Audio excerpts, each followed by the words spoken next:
नमस्कार मंडळी, स्वागत आहे तुमचं आपल्या यूट्यूब चॅनेलवरती। आजची आपली नवीन स्टोरी आहे रथ सप्तमी म्हणजे काय आणि रथ सप्तमीचे महत्त्व काय आहे, जाणून घेऊया। सौभाग्य, पुत्र, धन प्राप्तीचे व्रत आणि महत्त्व।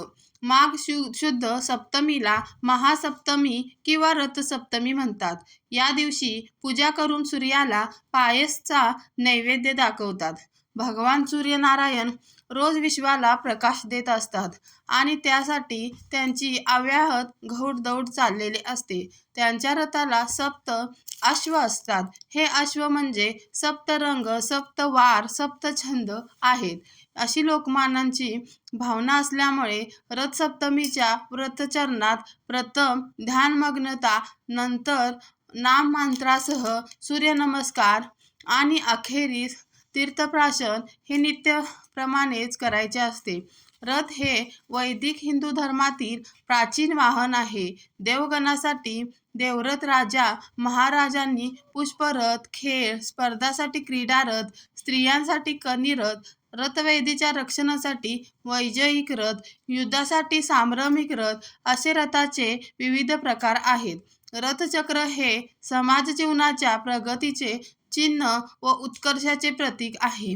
स्थानपर्वते बदलती नावे। महासप्तमीला स्थानपर्वते वेगवेगळी नावे प्राप्त झाली आहेत।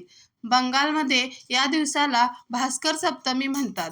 उत्तरेत ही तिथी जयंती सप्तमी व अचला या नावाने प्रसिद्ध आहे।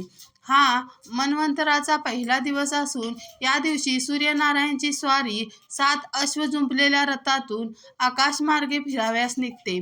या समजुतीने दक्षिणेत रथसप्तमी म्हणतात।